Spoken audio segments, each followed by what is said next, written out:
Halo semuanya. Sebelum kita masuk ke topik, pertama-tama buat kalian yang udah sering nonton channel ini, mungkin kalian udah notice ya bahwa ada sedikit yang berbeda di episode ini.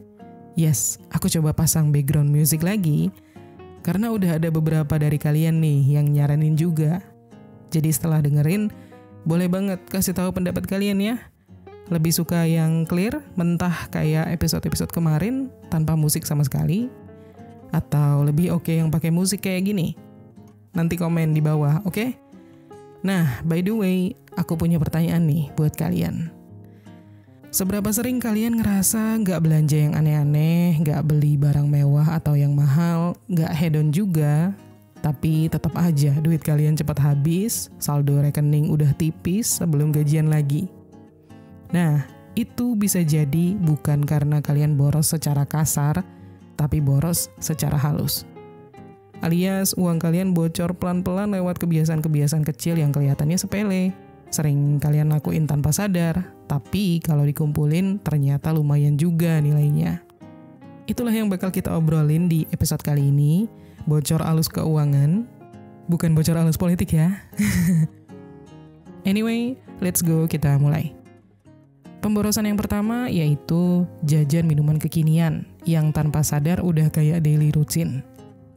Siapa sih yang gak suka kopi susu kekinian atau minum boba atau es teh manis dengan rasa yang unik-unik? Rasanya enak, apalagi kalau beli bisa diupdate di story gitu ya. Tapi kebiasaan ini jadi bocor halus ketika udah masuk ke zona tanpa sadar dan tanpa budget. Misalnya gini, kalian beli minuman 25.000 setiap hari kerja. Kedengarannya biasa aja ya. Tapi kalau dikali 22 hari kerja dalam sebulan, itu udah 550.000 cuma buat minuman. Padahal bisa aja kan uang segitu dipakai untuk nabung atau belanja bahan makanan yang sehat buat seminggu lebih. Atau bahkan 2 minggu juga cukup kali ya. Kita tuh sering ngerasa ini cuma jajan receh. Tapi kalau dikumpulin, ini bocor halus yang nyata banget. Apalagi kalau kebiasaannya nggak dikontrol. Pas stres jajan, pas happy jajan, pas gabut jajan. Jadi bukan soal minumannya yang salah, bukan soal produknya yang salah, ataupun harganya yang salah. Tapi pola konsumsinya yang perlu kita sadari. Nah, kalau kalian udah terlalu sering boros di sini, tips untuk menghindarinya adalah, pertama, atur budget khusus untuk jajan minuman. Misal maksimal 2 kali seminggu, atau maksimal 50.000 seminggu. Atur aja sesuai dengan kemampuan kalian. Terus yang kedua, ganti sebagian dengan bikin minuman sendiri di rumah. Sekarang udah banyak kan resep kopi atau teh ala-ala kafe yang gampang banget untuk ditiru. Lalu yang ketiga, simpan uang jatah jajan kalian ke e-wallet khusus, supaya nggak bablas. Lanjut, bocor halus yang kedua, boros di fashion, supaya up to date ataupun biar nggak kehabisan baju. Ini juga nih, godaan besar banget, terutama mungkin buat cewek-cewek ya. Pengen selalu tampil fresh, keren, sesuai tren gitu kan. Scroll TikTok, lihat orang pakai outfit A, langsung pengen check out. Padahal baju di lemari tuh masih banyak yang jarang dipakai. Tapi kita tetap bilang kayak, aduh aku nggak punya baju, aduh aku kehabisan baju. Yang sering gak disadari itu adalah kita gak beli karena butuh, tapi karena ingin terlihat keren atau biar gak ketinggalan tren gitu. Ujung-ujungnya seringkali beli baju yang cuman dipakai sekali buat konten atau acara tertentu, habis itu dilipat manis aja, jadi penghuni tetap di lemari. Borosnya di sini tuh halus banget, karena belanjanya terasa rewarding gitu. Tapi tanpa kita sadari, uang ratusan ribu bisa melayang setiap minggu, hanya untuk sesuatu yang nilainya sebenarnya nggak bertahan lama. Nah, sekarang, tips menghindarinya adalah terapkan sistem one in, one out, atau satu masuk, satu keluar. Jadi kalau misalkan beli baju baru, atau celana baru, pastiin ada yang dikeluarkan dari lemari, alias entah disumbangkan, atau dijual, pre-loved gitu. Terus yang kedua, coba fashion mix and match dari baju yang udah ada. Kadang kita tuh bukan kekurangan baju, tapi kurang ide styling aja. Dan tips yang ketiga, bikin wishlist fashion, dan delay pembelian minimal 7 hari. Kalau kalian masih pengen beli, setelah itu baru check out. Lanjut, bocor halus yang ketiga. Terjebak di langganan digital. Sekarang tuh apa-apa serba subscription kan ya? Streaming film dan drama, musik, aplikasi edit foto, aplikasi edit video, bahkan aplikasi meditasi atau juga belajar gitu ya. Sebenarnya nggak ada yang salah dengan itu, asalkan dipakai secara optimal. Tapi masalahnya kita seringkali langganan karena kepo atau karena lagi trial, terus abis itu kelupaan untuk unsubscribe. Alhasil, setiap bulan duit kepotong tanpa kita sadari. Bentuk pemborosan halusnya tuh muncul karena kelihatannya kecil, misalkan 49.000, 89.000. Tapi kalau langganannya 4-5 macam yang jarang dipakai, ya jelas bleeding, berdarah-darah. Kayak kejebak bayar untuk sesuatu yang nggak memberikan value balik gitu. Dan lucunya nih, kadang kita tuh mikir kayak, sayang kalau nggak dilanjutin. Ntar tiba-tiba pengen pakai gimana?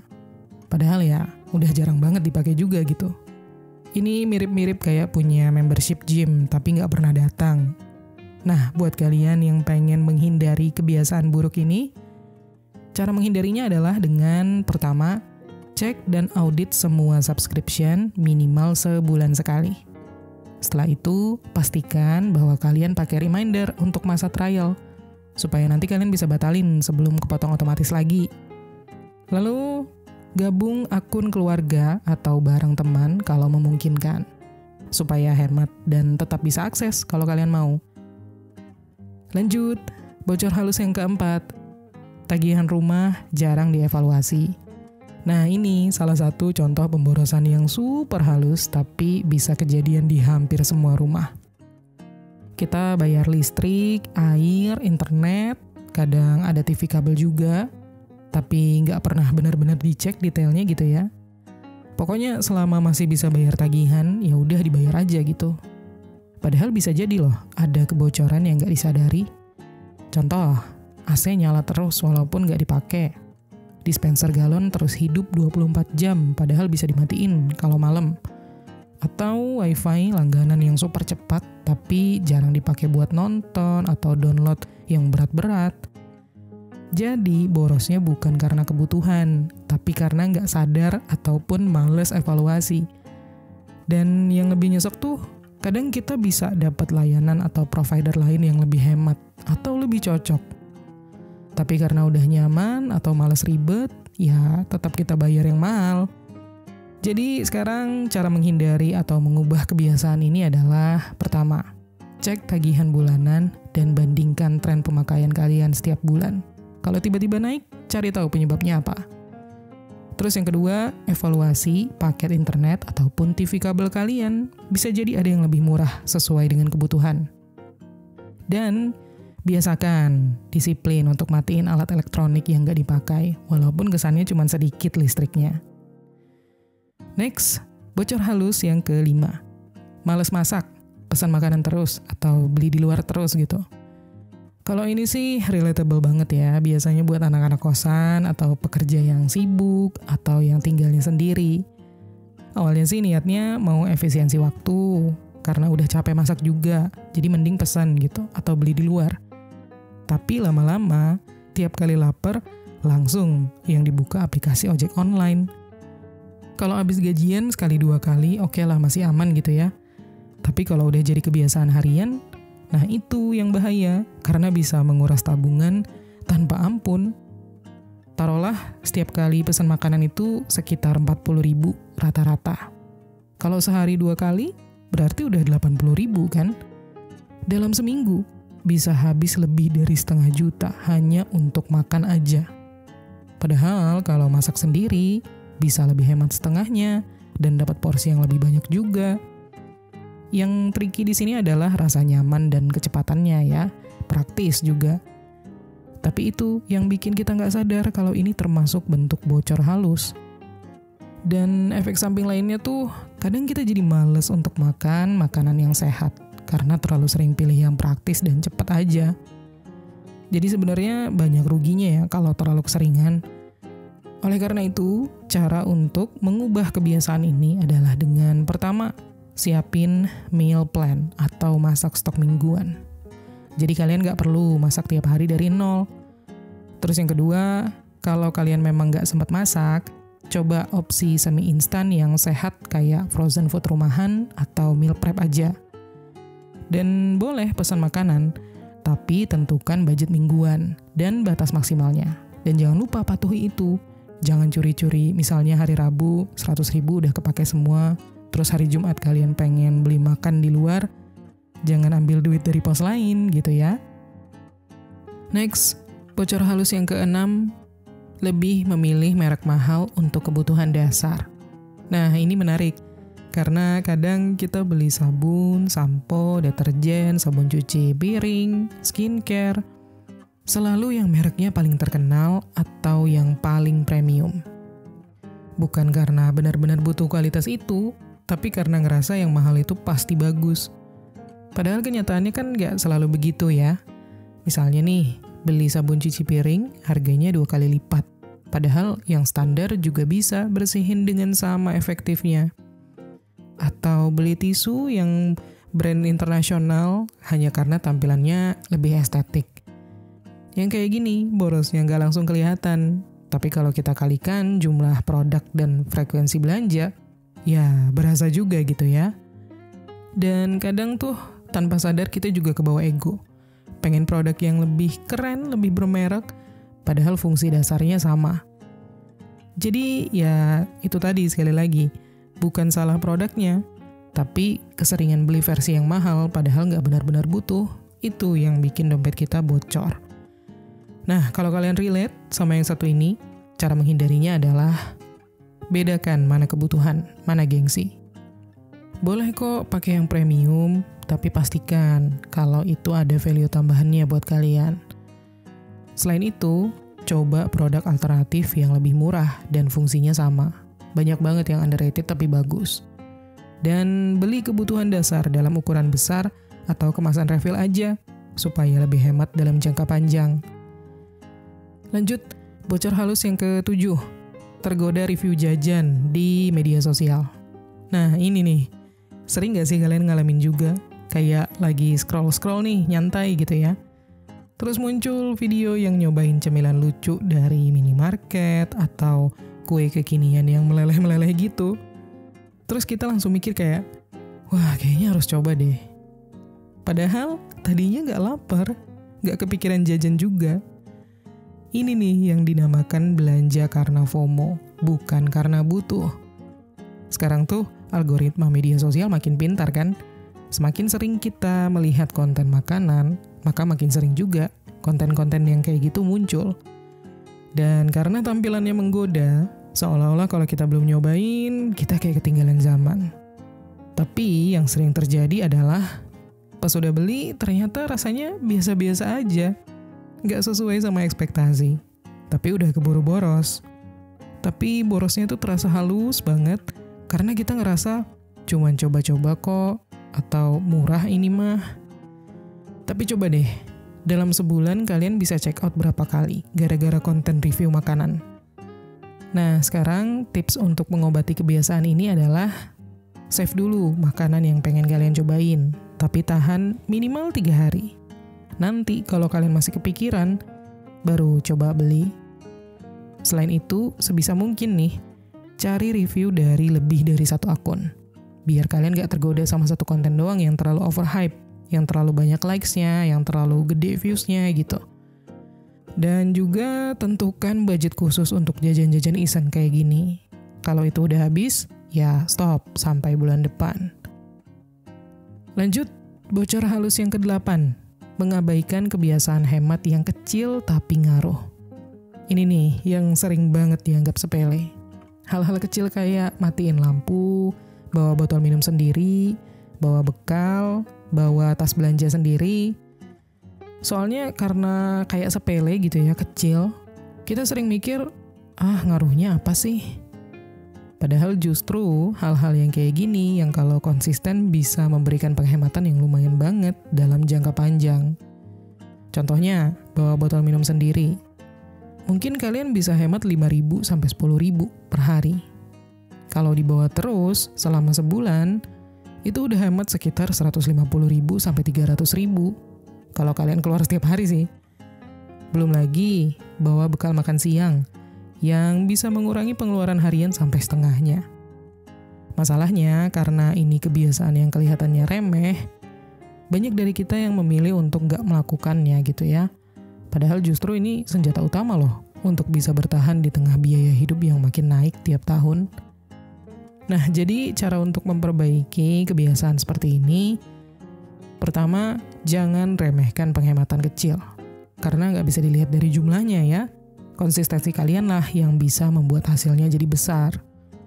Selain itu, coba bikin rutinitas kecil, misal selalu isi ulang botol sebelum berangkat, atau siapin bekal di malam sebelumnya. Dan jangan lupa tracking pengeluaran, catat pengeluaran kalian. Lalu lihat berapa yang bisa dihemat kalau kalian rutin bawa dari rumah. Biasanya setelah ngeliat angka nih, baru kalian jadi lebih semangat untuk hemat. Next, bocor halus yang ke-9, borong barang hobi. Nah, ini kita masuk ke topik yang agak sensitif, belanja hobi. Memang semua orang butuh hobi, dan itu sehat. Tapi bisa jadi boros secara halus kalau misalkan hobinya dijadikan sebagai alasan untuk beli barang terus-terusan, padahal nggak dipakai gitu ya. Atau cuman jadi pajangan, atau yang lebih parah lagi, cuman buat konten. Misal, koleksi sepatu olahraga, atau sneakers yang hobi fashion, atau koleksi action figure, atau koleksi labubu, atau alat fotografi, alat musik, alat masak, alat gambar, tanaman, sampai skincare pun juga gitu. Sebenarnya nggak salah punya itu semua. Tapi kadang motivasi kita tuh bukan karena butuh atau bakal dipakai sering-sering gitu. Melainkan karena pengen diakui atau pengen kelihatan keren aja. Dan begitu ditanya, udah dipakai? Jawabannya, belum sih, tapi pengen punya aja. Nah, akhirnya barangnya numpuk, ruangan penuh, uang habis. Tapi yang benar-benar dipakai cuman 10%-nya aja. Nah, jadi tips untuk menghindari kebiasaan boros yang satu ini. Pertama, kalian bisa coba evaluasi dulu sebelum belanja. Ini beneran buat dipakai, meskipun itu kalian suka untuk mendukung hobi. Tanyakan dulu, ini beneran untuk dipakai atau cuman buat dipamerin. Lalu setelah itu coba terapkan sistem rotasi. Kalau udah beli alat yang baru, paksa diri kalian untuk benar-benar menggunakannya. Dan bikin wishlist hobi kalian dan delay pembelian. Sambil pastikan item sebelumnya udah bisa dimanfaatkan secara maksimal ya. Next, bocor halus yang ke-10. Terlalu sering beli barang sekali pakai. Nah ini pemborosan yang diam-diam menyusup lewat kebiasaan harian kita. Tisu, botol plastik, sedotan, kantong belanja sekali pakai, sampai pajangan lucu-lucu yang sering kita beli karena gemes aja gitu. Estetik aja. Sekali beli kelihatannya murah sih. Cuman 5.000, 10.000, 20.000. Tapi karena sering, numpuk, dan jarang dipakai, totalnya tuh bisa lumayan banget loh. Yang tricky di sini tuh adalah persepsi murah lah, nggak apa-apa. Padahal justru karena murah dan gampang dibeli ini, kita jadi nggak berpikir panjang. Dan sebenarnya ada alternatif yang bisa dipakai berulang kali, dan itu jauh lebih hemat dalam jangka panjang. Belum lagi kalau barang-barang sekali pakai ini sebenarnya nggak urgent ya. Misalnya kayak punya 3-4 pajangan di meja yang fungsinya cuma buat ngisi ruang kosong, padahal kita bisa manfaatin barang yang udah ada. Akhirnya bukan cuma boros di uang kan, tapi juga bikin rumah jadi makin penuh. Nah, tips untuk menghadapi masalah ini adalah kalian bisa coba ganti barang sekali pakai dengan versi yang reusable. Misal tisu diganti sapu tangan kain, botol plastik diganti tumbler ya. Selain itu, pikir 2 kali sebelum membeli pernak-pernik yang lucu, yang gemes, yang estetik. Tanya sama diri sendiri, ini bakalan berguna atau cuman numpang lucu aja? Dan coba bikin challenge pribadi buat diri kalian sendiri. Tahan beli barang yang kecil-kecil selama 30 hari. Dan lihat berapa banyak uang yang bisa kalian simpan dari challenge itu. Next, bocor halus yang ke-11 adalah merasa self-reward harus selalu dengan belanja. Ini nih yang sering banget kita lakuin tanpa sadar. Ngerasa udah kerja keras, udah capek banget, udah stres, dan satu-satunya cara untuk healing atau self-reward ya dengan belanja. Scrolling marketplace, check out barang-barang random, atau tiba-tiba mampir ke mall dan pulang bawa tas belanjaan. Sekali dua kali boleh lah, tapi kalau setiap minggu itu jadi rutinitas, jatuhnya udah boros yang halus ya. Karena kita jadi mengasosiasikan rasa lelah dan stres dengan belanja, menghubungkan rasa lelah dan stres itu dengan belanja. Padahal kadang yang kita butuhkan itu cuma rebahan, tidur yang cukup, ngobrol sama orang lain, sama teman atau pasangan, atau nonton series favorit aja. Dan yang lebih bahaya lagi, kadang kita menggunakan hal ini untuk menjustifikasi, membenarkan pembelian impulsif. Gak apa-apalah, kan buat bahagia, biar happy, biar gak stres lagi. Padahal kita gak berpikir panjang ke kondisi keuangan pribadi. Sekarang tips untuk menghindari atau mengobati kebiasaan yang satu ini, kalian perlu mencoba mendefinisikan ulang self-reward. Itu nggak harus bentuknya belanja ya. Bisa juga istirahat, bisa journaling, bisa olahraga ringan, atau nonton tanpa rasa bersalah. Terus juga coba punya daftar opsi self-care yang gratis atau murah ya, supaya kalian punya alternatif lain selain berbelanja atau mengeluarkan uang. Dan kalau kalian mau self-reward atau kasih hadiah buat diri sendiri untuk menghargai diri sendiri, pasang batas nominal dan waktu. Misal, cuman boleh self-reward sebulan sekali, bukan setiap weekend gitu ya. Next, bocor halus yang ke-12. Punya banyak e-wallet dan saldo yang nyebar di mana-mana.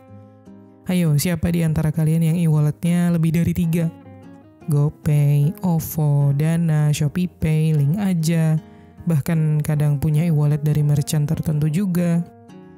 Sekilas kayaknya aman-aman aja. Tapi ini salah satu penyebab kita jadi kehilangan kendali atas keuangan sendiri. Karena saldo nyebar, kita jadi nggak pernah benar-benar tahu nih total duit yang kita punya. Di satu e-wallet ada 20.000, di satu lagi 80.000, terus di rekening utama tinggal dikit, tapi ngerasa masih ada e-wallet gitu ya. Akhirnya apa? Kita jadi ngerasa punya uang, padahal sebenarnya cuma serpihan-serpihan yang nggak bisa dimaksimalkan. Dan yang lebih parah adalah e-wallet itu kadang nyambung ke promo yang bikin kita jajan tanpa berpikir. Mumpung diskon, beli ah. Jadi bukan karena butuh, tapi karena saldonya nganggur. Nah, sekarang tips untuk menghindari pemborosan yang seperti ini, bocor halus ini adalah batasi jumlah e-wallet yang aktif. Cukup 1-2 yang paling sering dipakai.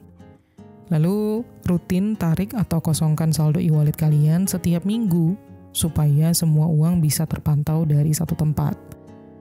Dan juga anggap e-wallet kalian sebagai alat bantu ya, bukan tempat untuk menyimpan uang utama. Lanjut, bocor halus yang ke-13. Ngikutin gaya hidup circle pertemanan yang lebih boros. Pernah nggak sih kalian ngerasa, kok gue doang ya yang nggak beli? Atau kayak, kalau gue nolak nongkrong takut dikira antisosial. Nah, ini salah satu jebakan paling licin dari pemborosan halus, yaitu ngikutin gaya hidup circle pertemanan yang sebenarnya di luar kemampuan finansial kita. Bentuknya bisa macam-macam. Nongkrong di kafe mahal, ikutan beli gadget atau outfit biar nggak kelihatan ketinggalan, atau bahkan ikut-ikutan patungan untuk hal yang sebenarnya nggak urgent. Semua itu bikin kita pelan-pelan keluar dari jalur budget pribadi, hanya demi bisa masuk di obrolan atau eksistensi circle. Padahal yang sering kita lupa sadari tuh, setiap orang punya kondisi finansial yang berbeda. Bisa jadi teman kalian punya side hustle, atau dapat allowance lebih gede, atau masih dapat uang dari orang tuanya. Sementara kalian lagi hemat-hematnya untuk kebutuhan bulan ini. Tapi karena kalian gak pengen kelihatan gak mampu, akhirnya nekat ngikut juga. Boros tapi dibungkus dengan dalih kebersamaan. Jadi cara untuk stop dari kebiasaan buruk kayak gini, bocor halus kayak gini, kalian bisa mulai dari coba deh jujur sama diri sendiri. Apakah kalian beneran mau itu? Atau cuman biar gak kelihatan ketinggalan? Setelah itu, latih komunikasi asertif. Kalian bisa coba bilang, lagi ngejaga budget dulu nih, nongkrong di tempat yang lebih murah yuk. Dan juga bangun circle yang respect sama pilihan finansial kalian. Karena teman yang baik itu nggak akan memaksa gaya hidupnya yang nggak realistis ke temannya yang lain. Dan bocor halus yang ke-14 nih, nggak punya budget harian atau mingguan. Semuanya ngalir aja. Ini tuh pemborosan yang paling halus, sekaligus paling berbahaya. Ketika kalian gak punya batasan harian atau mingguan dalam hal spending, dan cuman ngecek saldo untuk ngukur kemampuan belanja aja. Jadi selama saldo masih ada, rasanya sah-sah aja buat kalian beli ini itu. Tapi masalahnya, uang itu cepet banget loh hilangnya kalau gak diarahin. Kita jadi kayak nyetir tanpa GPS, jadi ngalir aja, jalan doang gak jelas mau kemana. Dan ujung-ujungnya apa? Tanggal tua baru sadar, loh, duit kemana ya? Padahal punya budget itu bukan berarti kita jadi pelit ya sama diri sendiri. Justru itu cara supaya kita tetap punya kendali. Supaya setiap rupiah yang keluar itu memang punya tujuan, bukan asal lewat aja. Sekarang, cara untuk menghindari bocor halus yang satu ini. Coba bikin sistem budgeting ya, misalnya envelope budgeting, sistem amplop, walaupun cuma secara digital juga nggak apa-apa. Kayak misalkan jajan 150.000 per minggu, transport 200.000 per minggu, dan seterusnya. Terus yang kedua, gunakan reminder mingguan untuk review pengeluaran kalian, supaya kalian tahu bagian mana yang bocor. Dan pisahkan rekening utama dari rekening jajan. Jadi uang yang boleh dipakai untuk harian atau mingguan, itu udah kalian batasin dari awal gitu ya. Jadi itu dia ya, beberapa cara halus kita sering buang-buang duit tanpa sadar. Coba perhatiin, mana sih kebiasaan yang bisa kalian rem, dan mana yang bisa kalian ganti supaya lebih bijak. Semoga topik kali ini bisa membuat kalian lebih paham dan gak lagi terjebak di boros halus yang sering kali kita anggap wajar ya. Oke, segitu dulu episode kali ini. As always, terima kasih udah nonton. Dan kita ketemu lagi di Menuju Kekayaan episode berikutnya.